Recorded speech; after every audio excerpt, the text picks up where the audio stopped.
말세 그리스도의 좌담 기록.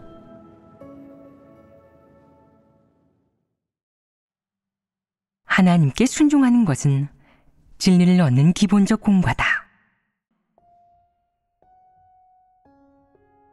사람은 모두 어려움이 없을 때에는 쉽게 순종하지만 일단 어려움이 닥치면 순종하지 못한다. 이때 어떻게 해야 하느냐? 바로 기도하고 진리를 구하여 이 어려움을 해결해야 한다. 사람이 자신을 하나님이 높여주는 고상한 사람이라고 느끼다가 비천하고 하나님 눈에 아무런 쓸모가 없는 놀이객감으로 변해 아무것도 아닌 존재가 되고 전혀 가치가 없는 천박한 놈이 되었어도 여전히 기꺼이 하나님에게 순종할 수 있고 하나님에게 어떤 요구도 없을 수 있다면 이 경지까지 체험하는 데에 시간이 얼마나 걸리겠느냐. 이는 시간이 길고 짧음의 문제가 아니라 진리를 추구하는 사람인지, 진리로 폐괴 성품의 문제를 해결할 수 있는지, 내가 무엇을 추구하는지에 달려있다. 어떤 사람은 단지 명예와 지위만을 추구하여 늘 나서고 싶어하고 다른 사람보다 뛰어나고 싶어하지만 좌절과 실패를 조금만 겪어도 바로 쓰러져 소극적이 되고 나불아진다. 어떤 사람은 이속 차리는 것은 좋아하지만 진리는 사랑하지 않는다. 이익을 얻으면 기뻐하지만 진리를 얻지 못했다고 마음 아파하거나 신경 쓰지는 않는다. 어떤 사람은 지위가 없으면 하나님을 믿을 기운이 나지 않고 지위가 생기면 누구보다 더 기운이 나서 소극적일 때가 전혀 없고 기꺼이 지쳐서 죽을 정도로 일을 한다. 하지만 진리 실행과 원칙에 따른 일 처리를 중시하지 않기 때문에 결국은 하나님을 오래 믿었어도 체험 간증이 전혀 없다. 다른 사람이 3, 5년 믿고 체험 간증을 그렇게 잘하는 것을 보면 마음속으로 부럽기도 하고 아쉽기도 하지만 그 후에도 여전히 진리를 추구하지 않는다. 만약 진리를 향해 노력하는 것을 중시하지 않고 진리로 문제를 해결하지 않는다면 아무리 오래 믿었어도 소용이 없다. 진리를 추구하지 않는 사람은 영원히 하나님께 온전케 되지 못한다. 베드로는 수백 번의 시련을 겪은 후 온전케 되었다. 너희도 수백 번의 시련을 겪어야 하는 것 아니겠느냐? 지금 너희는 몇 번 겪었느냐? 수백 번은 고사하고 100번이라도 되느냐? 베드로는 수백 번의 시련을 겪고 온전케 되었는데 만약 너희가 아직 한 번도 겪지 못했거나 단지 100번만 겪었다면 베드로가 겪은 수백 번에 아주 많이 모자란다. 너희의 분량이 지나치게 작으니 진리 추구에 공을 들여야 하지 않겠느냐? 어떻게 공을 들여야 하느냐? 진리를 깨닫고 실행하는 데에 공을 들여야 한다. 아무렇게나 전혀 머리를 쓰지 않고 시시덕거리며 하루 종일 일에만 쫓겨서는 안 된다. 일에 바빠도 두려워하지 말아라. 일이 많으면 바빠야지 바쁘지 않으면 안 된다. 하지만 일에 바쁠 때에도 진리와 원칙을 향해 노력해야 하며 반드시 무엇인가를 깨달아 자신에게 부족한 것을 하나님에게 달라고 해야 한다. 하나님에게 어떻게 달라고 하느냐?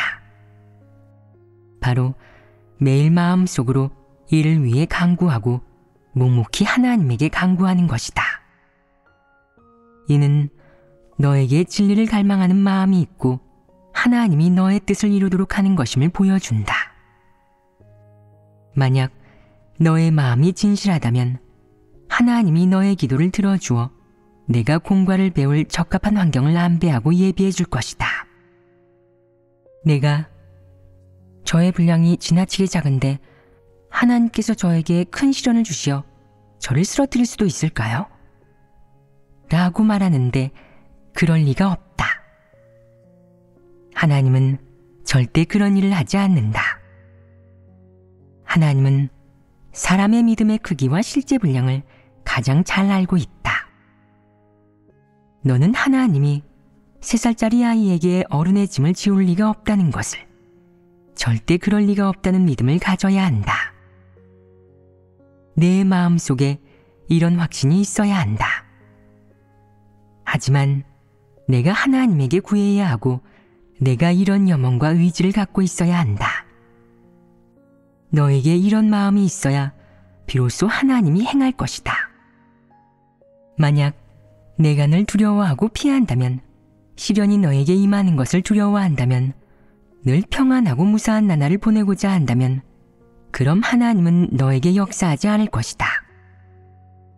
그러니 내가 마음 놓고 대담하게 하나님께 간구하고 진심으로 자신을 봉헌하고 모든 것을 하나님에게 바치면 하나님은 그제야 역사할 것이다.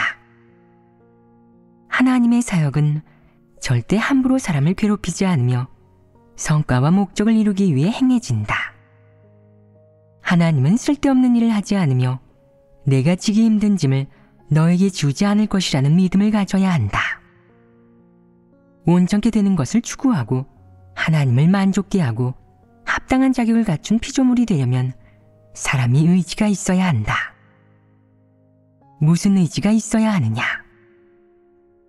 온전케 되는 것을 추구하는 의지, 진리와 인성 있는 사람이 되기를 추구하는 의지, 하나님을 사랑하고 증거하는 사람이 되기를 추구하는 의지가 있어야 하는데, 그것이 하나님이 가장 기뻐하는 것이다.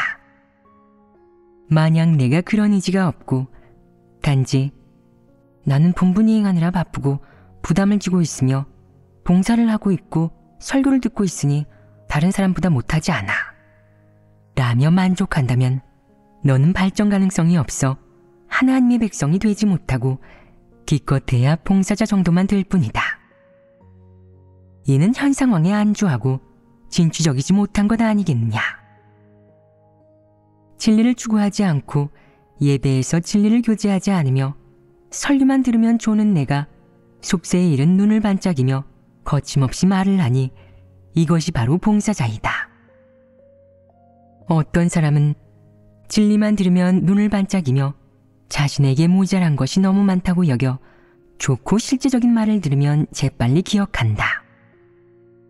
늘 자신이 하나님의 요구에 많이 부족하고 마음속에 긍정적인 것이 너무 적으며 사탄의 독소가 너무 많고 하나님을 거역하는 것이 너무 많다고 여긴다. 그래서 그는 어쩐지 하나님께서 내게 만족하지 않으신다 했어. 내가 너무 모자랐네. 하나님과 합하는 부분이 하나도 없으면서 하나님에 대한 오해는 지나치게 많았어. 나는 언제 하나님의 마음을 만족케 할 수 있을까? 라며 곰곰이 생각한다. 그는 본분을 이행하면서도 이런 문제를 곰곰이 생각하는 데에는 전혀 지장을 받지 않고 늘 하나님 앞으로 와 묵도한다. 하나님, 저에게 시련을 주시고 저를 드러내 주시옵소서. 제가 진리를 깨닫게 하시옵소서. 제가 진리 실제를 얻고 당신을 알도록 하시옵소서. 저를 징계, 심판, 형벌하시옵소서.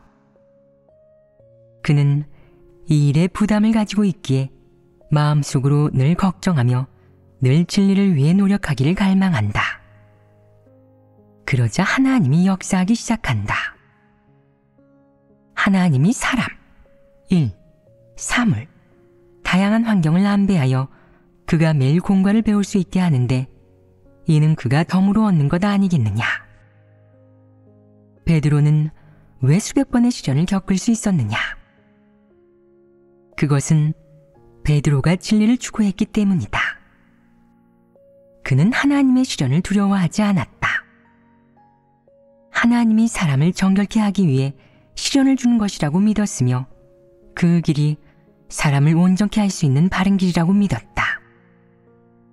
그는 이를 위해 간구하고 또 이를 위해 헌신했다. 그래서 하나님이 비로소 그에게 역사하게 된 것이다. 설마 하나님이 그가 마음에 들어 반드시 그에게 시련을 주고 그를 온전케 하려고 했단 말이냐? 바로 그렇다. 하나님은 목표와 원칙을 가지고 어떤 사람을 마음에 들어 하는데 이는 절대적이다. 왜 대부분의 사람이 이런 하나님의 역사를 얻지 못하는 것이냐? 바로 그가 진리를 추구하지 않고 그럴 의지도 없기 때문에 하나님이 역사하지 않고 사람에게 강요하지도 않는 것이다. 하나님이 어떤 사람을 온전케 하려는 것은 엄청나게 좋은 일로 아무리 큰 고통을 받더라도 그럴 가치가 있다. 하지만 대부분의 사람은 그럴 의지가 없어 시련과 환난이 임하면 무작정 피하고 숨어버리는데 하나님이 그에게 강요할 수 있겠느냐? 어떤 사람들은 진리를 추구하지 않고 그리스도를 만날 용기조차도 없다. 그는 그리스도를 만나면 제가 무슨 말을 해야 할지 모르겠어요. 진리를 전혀 깨닫지 못하고 교제도 할 줄 모르는데 만약 그리스도께서 저의 문제점을 알아보신다면 제 체면이 깎이는 거잖아요. 만약 책망과 훈계가 임하면 그럼 제가 견딜 수 없으니 숨고 하나님을 경원시해야 해요. 만약 제가 늘 하나님과 접촉하고 늘 하나님 앞에서 살다가 하나님께서 저를 간파하시고 싫어하시게 되어 저를 도태시키시면 좋은 종착지도 없어지니까요. 라고 말한다. 그러하냐? 어떤 사람들은 이런 속마음을 감추고 있다. 하나님이 이런 사람에게 강요하겠느냐? 강요하시지 않습니다. 그래서 내가 무엇을 추구하든 너의 의지가 있는 만큼 하나님이 온전케 한다고 말하는 것이다. 내가 진리를 추구하지 않고 늘 하나님을 피하고 멀리하며 늘 하나님에게 속마음을 감추고 있다면 이런 부류의 사람에 대해 하나님 말씀에서는 무엇이라 말했느냐? 거룩한 것을 개에게 주지 말며 너희 진주를 돼지 앞에 던지지 말라. 저희가 그것을 발로 밟고 돌이켜 너희를 찢어 상할까 염려하라 라고 하셨습니다. 내가 진리를 사랑하지 않고 하나님을 피하는데 하나님이 그래도 기어코 너에게 시련을 주고 너를 온전케 할 수 있다고 생각하느냐? 내 생각은 틀렸다. 내가 올바른 사람이 아니라면 내가 아무리 간구하고 기도해도 소용이 없다. 하나님은 행하지 않고 사람에게 강요하지도 않는데 이 또한 하나님 성품의 일면이다. 하지만 진리를 추구하는 사람에 대한 하나님의 요구는 오로지 베드로, 욥, 아브라함처럼 사람이 모두 하나님의 요구에 부합하는 인생의 바른 길, 하나님을 경외하며 악에서 떠나는 길을 걸어 결국에는 진리를 얻고 온전케 될 수 있기를 바라는 것이다. 하나님은 이런 사람을 얻기를 원하지만 내가 추구하지 않는다면 하나님이 강요하겠느냐? 하나님은 여태껏 강요한 적이 없으며 성령은 무작정 너를 감화시키지 않을 것이고 너를 붙잡고 놔주지 않으면서 너를 반드시 온전케 해야지 온전케 하지 않으면 안 된다고 하지 않을 것이다. 너에게 솔직하게 알려주마. 하나님은 절대 그렇게 하지 않을 것인데 이것이 하나님의 태도이다. 하나님은 단지 마지막에 하나님의 사역이 끝난 후 욥, 베드로, 아브람 같은 사람을 더 많이 얻기를 바랄 뿐이다. 하지만 대체 얼마나 많은 사람이 진리를 추구해 하나님께 얻어질 수 있을지에 대해 하나님은 무리하게 구하지 않고 순리에 따른다. 이것이 바로 하나님 사역의 실질적인 면이다. 하나님은 인원수를 규정하지 않는다. 10명, 20명, 아니면 1, 2천명 또는 10,000명이라고 하나님은 규정하지 않는다. 하나님은 그저 끊임없이 이렇게 사역을 할 뿐이다. 실제적으로 행하고 실제적으로 사람들 가운데서 다닐 뿐이다. 바로 이렇게 사역을 하고 말씀하며 각 측면의 진리에 관련된 사역과 사람에게 이로운 사역을 한다. 바로 이렇게 계속하는데 올바른 사람과 진리를 갈망하는 사람의 내면에 역사하는 것이다. 결국 의지가 있고 진리를 추구하는 사람이 온전케 되는데 이런 사람들이 바로 가장 복이 있는 사람이며 영원한 생명을 얻게 된다. 이로써 하나님이 누구에게나 공의롭고 사람을 불공평하게 대하지 않는다는 것을 증명하기에 충분하다. 오늘 너희가 하나님을 따를 수 있는 것은 우연이 아니라 하나님이 일찌감치 예정해 놓은 것이다. 하나님은 사람의 출생 과정, 시간, 성장 환경, 자질, 은사, 재능, 생존 환경을 예정해 주었다. 이러한 것들을 하나님이 모두 예정한 후 마지막에 사람에게 보여준 하나님의 공의로운 일면은 무엇이냐? 바로 마지막까지 살아남아 아름다운 종착지를 얻는 것은 사람이 스스로 추구하고 대가를 치러야 얻어진다는 점이다. 하나님이 예정하기는 했지만 사람의 협력 또한 반드시 필요하며 하나님은 바로 사람이 가는 길과 사람의 진리 유무에 따라 사람의 결말을 규정한다. 이것이 바로 하나님의 공의이다. 성육신 하나님의 실제적인 면을 모든 사람들이 다 보았다. 하나님은 모든 사람에게 공평하고 합리적으로 대하는데 너도 보았고 그도 보았으며 너희 모두 보았다. 성육신 하나님은 바로 이렇게 평범한 사람이다. 어떤 사람은 그리스도를 보고 외모가 너무 평범해 눈에 띄지도 않는데 성육신 하나님일 수 있어? 난 안 믿어. 믿을 수가 없어. 라며 관념을 갖거나 할 수 없이 관념을 가지고 마지못해 억지로 따르지만 의심하면서 믿는다. 어떤 사람은 그리스도를 볼 때 이성이 있어 성육신 하나님께서 비록 평범한 사람이지만 진리를 선포할 수 있고 사람에게 생명을 공급할 수 있으니 그분을 하나님으로 대하는 것이 마땅해. 나는 그분이 하는 말씀을 진리와 창조주의 말씀으로 삼아 받아들이고 실행하며 그분을 따르겠어. 라고 생각하는데 결국에 그는 온전케 되고 진리를 얻게 된다. 결국 진리를 얻는 사람은 어떤 사람이냐? 진리를 추구하는 사람이다. 하나님은 하나님 선민을 매일 이렇게 양육, 공급, 목양, 역사하며 내가 설교를 하면 성령 또한 하나님 선민에게 역사한다. 이로써 모든 사람이 다 양육과 공급을 얻게 되고 불공평한 대접을 받는 사람은 한 사람도 없으며 교회 생활에 참여한 사람과 본분을 이행한 사람이라면 모두 이렇게 매일매일 하나님의 역사를 누리게 된다. 나는 모든 사람에게 똑같이 대한다. 누가 문제를 제기하든 모두 해답을 주고 별도로 어떤 사람을 특별히 보살피거나 그에게 특별한 환경을 마련해 주지 않으며 또는 그가 별도로 성령의 빛비춤과 깨우침을 얻도록 끈질기게 독촉하고 재촉하지 않고 그에게 이적과 기사를 나타내지도 않는다.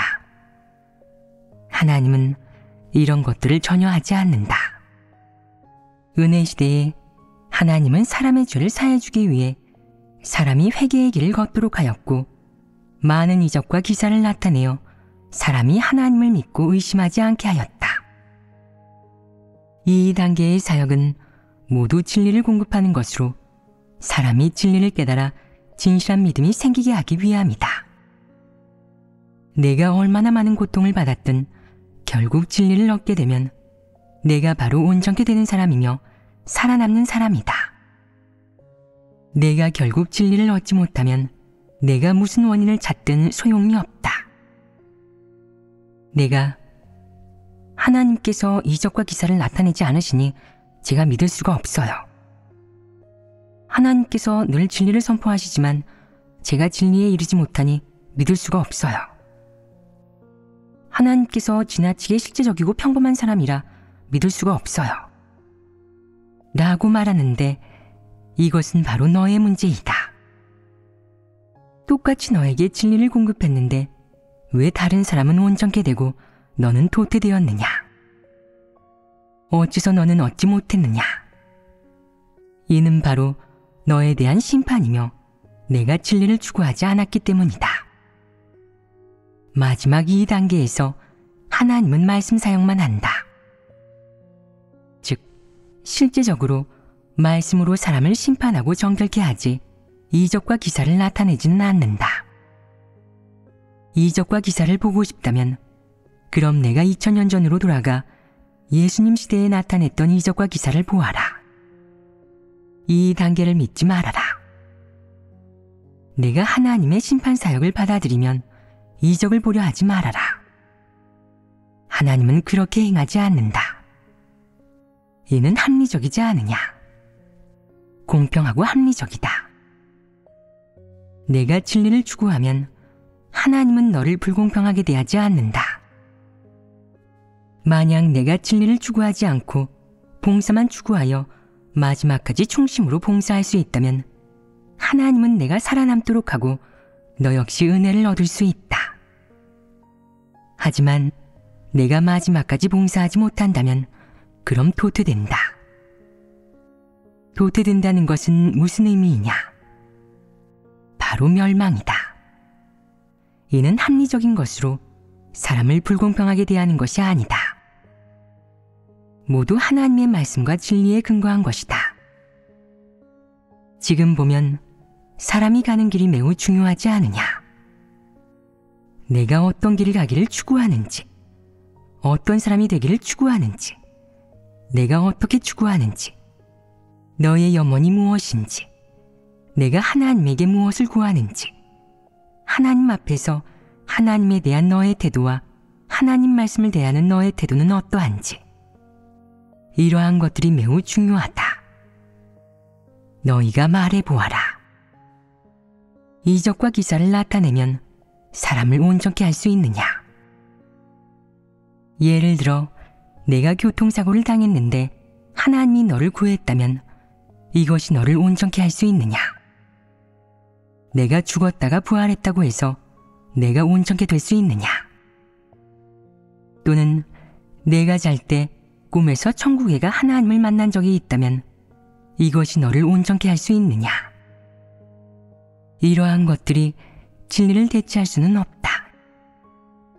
그래서 마지막 단계의 이 사역, 즉 하나님의 경영이 끝나는 시기의 이 단계 사역에서 하나님이 말씀으로 사람을 온전케 하고 사람을 드러낸다고 하는 것이다. 이것이 하나님의 공의이다.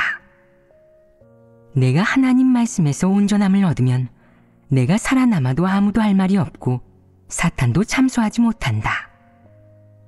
하나님은 바로 이런 사람을 원한다. 하나님의 말씀 공급이 이렇게 많은데도 결국 내가 얻지 못한다면 그럼 누구를 원망해야 하겠느냐? 길을 잘못 선택한 것을 원망해야 한다. 사람이 어떤 길을 가느냐가 매우 중요한데 왜 중요하냐? 이것이 사람의 종착지를 결정하기 때문이다. 그러니 너는 늘 예언이 이루어졌나? 하나님께서 이적과 기사를 나타내셨나? 하나님께서는 도대체 언제 땅을 떠나시지? 하나님께서 땅을 떠나실 때 내가 볼 수 있을까? 를 연구하지 말아라. 너의 종착지와 너의 온전케 됨과 관계가 없으니 내가 이것들을 연구해도 소용이 없다. 그렇다면 무엇이 너와 관계가 있느냐? 내가 가는 길이 내가 온전케 될 수 있는지 여부와 관계가 있다. 온전케 됨을 추구할 때 마땅히 진입해야 하는 진리는 무엇이냐? 바로 하나님에게 순종하는 것이다. 하나님에 대한 순종이 최고의 진리이며 가장 중요한 진리이다. 진리를 추구하는 본질이 바로 하나님에 대한 순종을 추구하는 것이니 너는 이번 생에 하나님에 대한 순종을 추구해야 한다. 이렇게 하나님에 대한 순종을 추구하면 진리를 추구하는 길을 가게 된다. 왜 이번 생에 하나님에 대한 순종을 추구해야 하느냐? 하나님에 대한 순종을 추구하는 과정이 바로 폐괴의 성품을 해결하는 과정이기 때문이다. 왜 폐괴의 성품을 해결해야 하느냐? 바로 폐괴의 성품은 하나님에게 적대적이기 때문이다. 내가 사탄의 성품에 따라 산다면 본질이 사탄과 마귀이니 하나님에 대한 순종을 추구하려면 폐괴의 성품의 문제를 해결해야 한다. 이는 매우 필요하다. 너의 폐괴 성품이 하루라도 제거되지 않고 조금이라도 해결되지 않은 것이 있다면 내가 하나님과 대립하여 하나님의 원수가 되니 하나님에게 순종할 수 없게 된다. 폐괴 성품을 해결한 만큼 하나님에게 순종할 수 있으며 폐괴 성품을 해결한 퍼센트만큼 내가 하나님에게 순종할 수 있다. 이번 예배에서는 하나님을 아는 것에 대해 이야기하지 않았다. 사람은 폐괴 성품을 해결하고 온전케 됨을 추구하여 하나님에게 순종하게 되는 과정 속에서 점차적으로 하나님을 알게 된다. 하나님을 아는 것을 추구하는 이 공과가 매우 깊이가 있어 이야기하지 않은 것이다. 지금 이야기하는 것은 사람의 실행, 생활, 추구, 그리고 사람이 가는 길과 밀접한 관계가 있는 주제이다. 폐괴 성품 해결을 추구하는 과정에서 너는 점차적으로 하나님을 이해하게 되고 하나님의 뜻을 깨닫게 된다. 내가 하나님의 뜻을 깨닫게 되면 하나님에 대한 인식이 좀 생긴 건 아니겠느냐? 하나님에 대한 실제적인 인식이 생긴 것이다. 내가 하나님을 따르는 과정에서 왜 너는 하나님에게 순종할 수 있게 되었느냐? 내가 하나님의 마음을 이해하고 하나님의 뜻을 깨닫게 되었으며 하나님이 너에게 요구하는 기준과 원칙이 무엇인지, 목적은 무엇을 위해서인지 이해하게 되었기 때문이다. 이러한 이해에는 하나님에 대한 인식이 있지 않겠느냐? 이는 점차적으로 이루어지는 것이며 서로 연관된 것이다. 내가 만약 하나님을 아는 것만 추구한다면 이는 매우 어렵다. 저는 아무것도 하지 않습니다. 저는 하루 종일 하나님을 아는 것만 추구합니다. 꽃이 어떻게 생긴 것인지, 새끼양이 왜 무릎을 꿇고 젖을 먹는 것인지, 소는 왜 무릎을 꿇지 않고 젖을 먹는 것인지 저는 이런 것들을 연구합니다. 이것들을 통해 하나님을 알게 됩니다. 라고 말하는데, 그럼 내가 계속 이런 식으로 연구하면 하나님을 알 수 있겠느냐? 절대 알 수 없다. 진리는 연구에서 되는 것이 아니라 체험을 통해서만 진실하게 인식할 수 있는 것이기 때문에 연구는 아무런 효과도 없다. 만물은 모두 하나님이 창조한 것이며 참으로 기묘하다는 것을 내가 안다는 것은 바로 하나님에 대한 인식이 좀 생긴 것이다. 그런데 중시해야 하는 문제는 무엇이겠느냐? 진리를 추구하고 폐괴 성품을 해결하여 하나님에게 순종해야 한다는 것이다. 추구하는 과정에서 많은 지엽적인 문제를 조금씩 모두 이해하게 되면 실행과 진입의 길이 열린다. 폐괴 성품을 철저히 해결할수록 진리를 실행해 하나님에게 순종하기 더 수월해진다. 일단 폐괴 성품의 구속을 받지 않으면 사람은 진정한 석방과 자유를 얻게 되며 어떤 진리를 실행해도 전혀 힘이 들지 않고 수월해진다. 이것이 바로 진리가 사람의 생명이 된 것 아니겠느냐?